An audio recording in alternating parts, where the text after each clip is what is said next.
യാചക രാജാവിന്റെ റാണി എപ്പിസോഡ് 3ലേക്ക് പോകുന്നതിന് മുമ്പ് ഈ ചാനൽ ആദ്യമായി കാണുന്നവർ മറക്കാതെ സബ്സ്ക്രൈബ് ചെയ്യുക.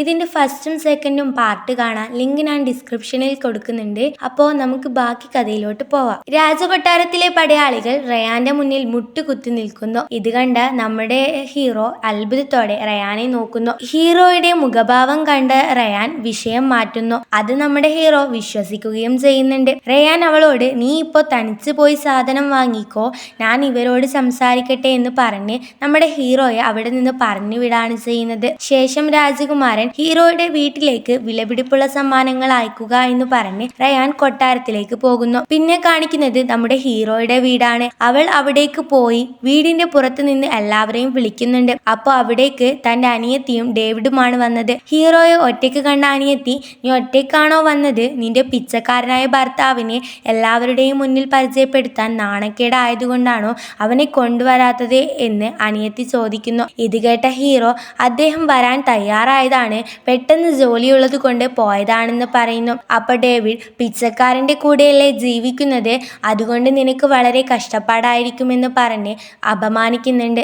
ഇത് കേട്ട ഹീറോ, ആ റയാന്റെ കല്യാണം കഴിച്ചതിൽ എനിക്ക് ഒരു കുഴപ്പവുമില്ല എന്ന് പറയുന്നുണ്ട്. അപ്പോഴാണ് അവിടേക്ക് അച്ഛനും അമ്മയും വരുന്നത്. അപ്പൊ ഡയാന ഹീറോയെ ഒരു സൈഡിലേക്ക് തള്ളുന്നു. എന്നിട്ട് അച്ഛനോടും അമ്മയോടും പ്രണാമം പറയുന്നു. അപ്പം നമ്മുടെ ഹീറോയും അവരോട് പ്രണാമം പറയുന്നുണ്ട്. അപ്പോൾ അച്ഛൻ ഹീറോയോട് നീ ഒറ്റയ്ക്കാണോ വന്നത്, ഒറ്റയ്ക്ക് വരാൻ നിനക്ക് എങ്ങനെ ധൈര്യം വന്നു എന്നൊക്കെ പറയുന്നുണ്ട്.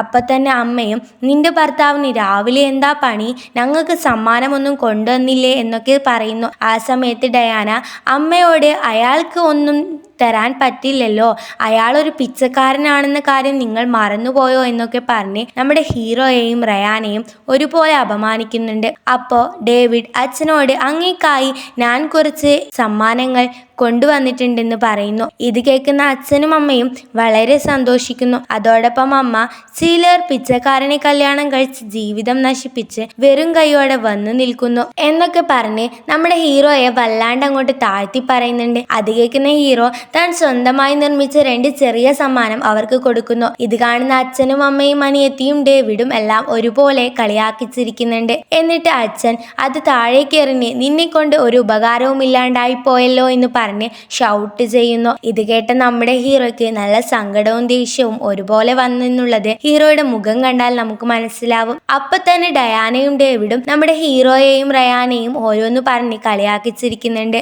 ഇത് കേട്ട ഹീറോ വല്ലാതെ സങ്കടപ്പെട്ട് താഴേക്ക് നോക്കി നിൽക്കാൻ ചെയ്യുന്നത്. ആ സമയത്താണ് ഹീറോയുടെ വീട്ടിലെ വേലക്കാരി മൂത്ത മകളുടെ ഭർത്താവ് നിങ്ങൾക്ക് കുറച്ച് സമ്മാനം അയച്ചിട്ടുണ്ടെന്ന് പറയുന്നു. ഇത് കേട്ട ഹീറോയടക്കം അവിടെയുള്ള എല്ലാവരും അത്ഭുതപ്പെടുന്നു. അങ്ങനെ രാജകൊട്ടാരത്തിലെ ഭടന്മാർ അങ്ങോട്ടേക്ക് സമ്മാനങ്ങൾ കൊണ്ടുവരുന്നു. അപ്പം നമ്മുടെ ഹീറോയുടെ അമ്മ അവരോട് നിങ്ങൾക്ക് തെറ്റിയതായിരിക്കും, ഇതെന്റെ ഇളയ മകളുടെ പേരിലായിരിക്കും വന്നത്, കാരണം മൂത്ത മകൾ കല്യാണം കഴിച്ചത് ഒരു പിച്ചക്കാരനെയാണെന്ന് നിങ്ങൾക്കറിയില്ലേ എന്ന് ചോദിക്കുന്നുണ്ട്. അപ്പൊ അവരും അങ്ങനെ ആയിരിക്കുമെന്ന് പറയുന്നുണ്ട്. ആ സമയത്ത് തന്നെ ഡേവിഡും അവന് ശരിക്കും അത് ആർക്ക് കൊടുത്തയച്ചതാണ് എന്ന് അറിയില്ലെങ്കിൽ പോലും അവൻ വേഗം ഇത് ഞാൻ തന്ന സമ്മാനമാണെന്ന് പറഞ്ഞ് അതിന്റെ അവകാശം സ്ഥാപിക്കുന്നു. അപ്പൊ തന്നെ ഡയാനയും എന്റെ ഭർത്താവ് 2 തവണ സമ്മാനം കൊടുത്തു, നീ ഒന്നും കൊടുത്തില്ലല്ലോ എന്ന് പറഞ്ഞ് വീണ്ടും നമ്മുടെ ഹീറോയെ കളിയാക്കുന്നു. അത് കേൾക്കുന്ന ഹീറോ സമ്മാനത്തിലൂടെയല്ല സ്നേഹത്തെ വിലയിരുത്തേണ്ടതെന്ന് തന്റെ അനിയത്തിയോട് പറഞ്ഞു കൊടുക്കുന്നുണ്ട്.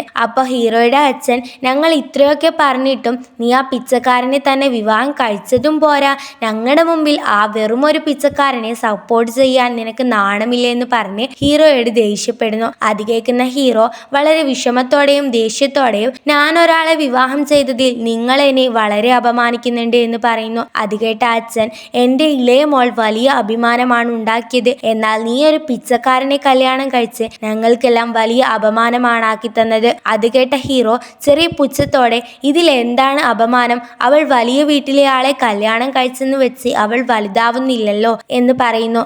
ഇത് കേട്ട അച്ഛൻ ദേഷ്യത്തോടെ, ഇപ്പൊ പോലും നീ ഞങ്ങളെ അപമാനിക്കുകയാണെന്ന് പറഞ്ഞ് ഹീറോയുടെ മുഖത്തടിക്കുന്നു. ഹീറോ നിലത്തി വീഴുകയും അവളുടെ കയ്യിലുണ്ടായിരുന്ന റയാൻ കൊടുത്ത പെൻഡന്റ് താഴെ വീഴുന്നു. അത് കാണുന്ന എല്ലാവരും അത്ഭുതപ്പെടുന്നു. ആ പെൻഡന്റ് നോക്കി രാജകുമാരന്റെ കയ്യിലെ പെൻഡന്റ് അല്ലേ ഇതെന്ന് അച്ഛൻ പതിയെ പറയുന്നു. അപ്പൊ തന്നെ ഡയാന ആ പെൻഡന്റ് എടുത്ത് ഇത് നീ എവിടെ നിന്ന് മോഷ്ടിച്ചതാണെന്ന് ചോദിക്കുന്നുണ്ട്. അത് കേട്ട ഹീറോ ഇതെന്റെ ഭർത്താവ് എനിക്ക് തന്നതാണെന്ന് പറയുന്നുണ്ട്. അത് നീ എനിക്ക് തിരിച്ചു തരണമെന്നും പറയുന്നു. അത് കേൾക്കുന്ന ഡയാന പിച്ചക്കാരന്റെ കയ്യിൽ എവിടെ നിന്നാണ് ഇത്രയും വലിയ പെൻഡന്റ്, അവൻ മോഷ്ടിച്ചതായിരിക്കുമെന്ന് പറയുന്നുണ്ട്. അത് കേട്ട ഹീറോയുടെ ദേഷ്യം കൂടുകയും അവൻ നിന്റെ ഭർത്താവിന് ഇത് കയ്യിൽ വെക്കാമെങ്കിൽ എൻ്റെ ഭർത്താവിനും ഇത് കയ്യിൽ വെക്കാമെന്ന് പറയുന്നു. അത് കേട്ട ഡേവിഡ് നിന്റെ ഭർത്താവിന്റെ കയ്യിലെ ആകെയുള്ള സ്വത്തായിരിക്കും ഇത്, അതുകൊണ്ട് അത് തിരിച്ചു കൊടുക്കാൻ ഡയാനയോട് പറയുന്നു. അത് കേട്ട ഡയാന ഈ സ്വത്ത് നിനക്ക് ഞാൻ തിരിച്ചു തരാം, പിന്നെ ഈ ഫാമിലിയോട് നിനക്ക് ഒരു ബന്ധവും ഉണ്ടാകില്ലെന്ന് പറയുന്നു.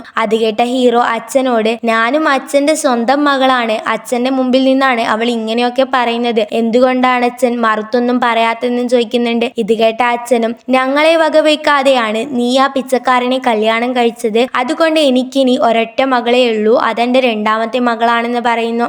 ഇത് കേൾക്കുന്ന നമ്മുടെ ഹീറോ ഈ ജീവിതം നന്മയുള്ളവരുടെ കൂടെ ജീവിക്കണം എന്ന് മാത്രമേ ഞാൻ ആഗ്രഹിച്ചുള്ളൂ, ഇവർക്കിനി എന്നെ ആവശ്യമില്ല എന്നൊക്കെ ആലോചിച്ച് അവിടെ നിന്ന് തന്നെ കരഞ്ഞു പോവാണ് ചെയ്യുന്നത്. അപ്പം തന്നെ ഹീറോ അവരുടെ മുമ്പിൽ മുട്ടുകുത്തി ഇനി ഈ ഇല്ലിക്കൽ ഫാമിലിയുമായി എനിക്ക് യാതൊരു ബന്ധവും ഉണ്ടാവില്ല എൻ്റെ ജീവിതാവസാനം വരെ എന്ന് പറയുന്നുണ്ട്. ഇത് കേൾക്കുന്ന അമ്മ ഒരു പിച്ചക്കാരന് വേണ്ടിയാണ് നീ ഞങ്ങളുടെ ഇല്ലിക്കൽ ഫാമിലിയെ ഒഴിവാക്കുന്നത്, ഇനി ഇങ്ങനൊരു മകൾ ഞങ്ങൾക്കുണ്ടാകില്ല എന്നൊക്കെ പറയുന്നു. അതുകൂടി കേട്ട ഹീറോ എഴുന്നേറ്റ് ഇത് തന്നെയാണ് അച്ഛനും ആഗ്രഹിച്ചത്, നിങ്ങൾക്ക് ഒരു ഭാരമായി നിൽക്കാൻ ഞാൻ ആഗ്രഹിക്കുന്നില്ല എന്ന് പറഞ്ഞ് തിരിഞ്ഞു നടക്കുന്നു. അപ്പം തന്നെ ഡയാന നീ നിൽക്ക്, വീടുപേക്ഷിക്കാൻ ഒരുപാട് വൈകിപ്പോയി എന്ന് പറഞ്ഞ് പാചകശാലയിലെ വേലക്കാരോട് വിറക് കത്തിക്കാൻ ഉത്തരവിടുന്നു. ഇത് കേൾക്കുന്ന ഹീറോ നെട്ടി നീ എന്താണ് ചെയ്യാൻ പോകുന്നത് എന്ന് ചോദിക്കുന്നു. അപ്പോൾ എപ്പിസോഡ് 3 ഇപ്പോൾ ഇവിടെ വൈൻഡപ്പ് ചെയ്യാണ്. ബാക്കി എപ്പിസോഡുകൾക്കായി ചാനൽ മറക്കാതെ സബ്സ്ക്രൈബ് ചെയ്യുക, ഇഷ്ടപ്പെട്ടാൽ ലൈക്ക് ചെയ്യുക, നിങ്ങളുടെ അഭിപ്രായം കമൻറ്റ് ചെയ്യുക.